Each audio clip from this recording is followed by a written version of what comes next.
количество жизней людей. Поэтому на это обращаю внимание, и всем вместе здесь надо работать. Уважаемые коллеги, одним из стратегических направлений развития экономики республики является туристическая отрасль, которая демонстрирует хороший потенциал. В 2017 году на развитие туризма в Ингушетии было направлено более 320 миллионов рублей. С начала 2017 года туристический поток республики составил более 50 тысяч человек.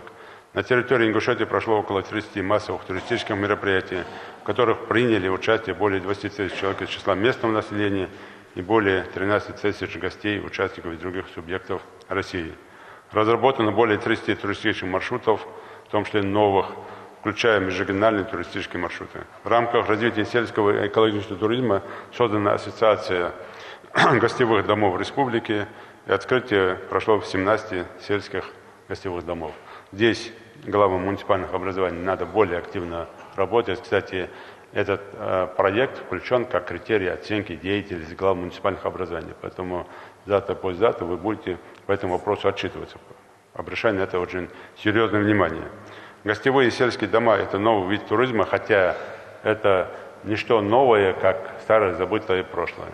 В 2018 году планируется разработка и внедрение механизмов финансовой, в том числе грантовой поддержки от субъектов малого и среднего предпринимательства, занимающихся организацией сельского и экологического туризма. Уважаемые депутаты, уважаемые приглашенные, для нашей страны, которая исторически стала общим домом для сотен народов и этносов, межнациональное согласие является безусловным приоритетом, важнейшим условием самого существования государства.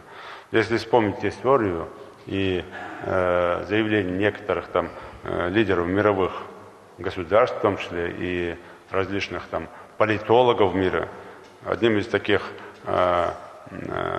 факторов именно развала страны является межнациональные отношения, именно вмешательство в межнациональные отношения и конфликты на межнациональной почве. На это наблюдают очень многие, много попыток этих было. Мы помним, как Советский Союз развалился именно на этой почве.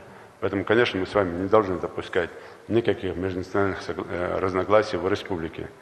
Ежегодно в республике проводятся десятки мероприятий, направленных на укрепление гражданского единства, гармонизацию межнациональных, межконфессиональных отношений, содействуется культурному многообразию народов страны. Функционирует система мониторинга состояния межнациональных отношений и раннего предупреждения межнациональных конфликтов, предусматривающая возможность оперативного реагирования на конфликтные и предконфликтные ситуации. Однако формирование межнационального согласия – процесс сложный. В этой работе нужно учитывать все обстоятельства, особенно то, что духовное, культурное единство нашего общества – это патриотический настрой, включает в себя сохранение традиций и обычаев всех народов России, уважительное отношение к религиозным целостям.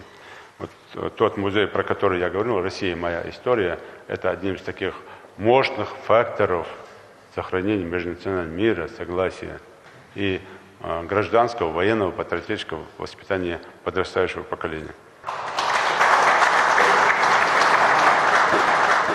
Необходимо усилить работу с нашими соотечественниками, проживающими в странах СНГ и дальнего зарубежья, как мы перед этим буквально я говорил.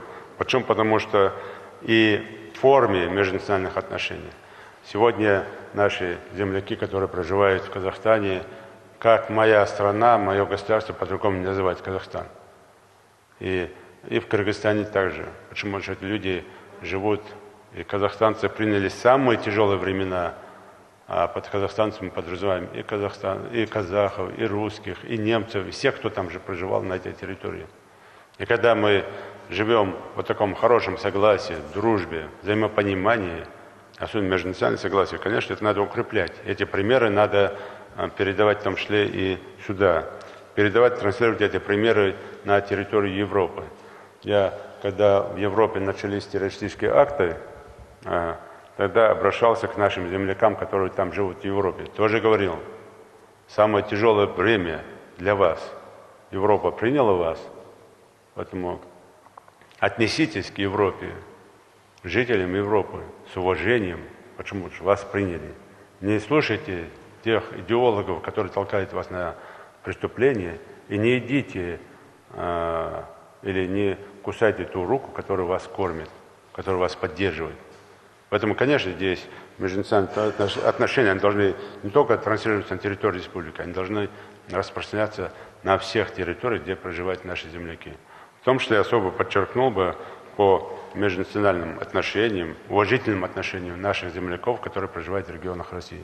Уважаемые коллеги, сохранение социальной и экономической стабильности в республике, создание условий для устойчивого развития региона невозможно без уравновешенной бюджетной и налоговой политики и адаптации бюджетных ресурсов к новым экономическим реалиям. В приоритетах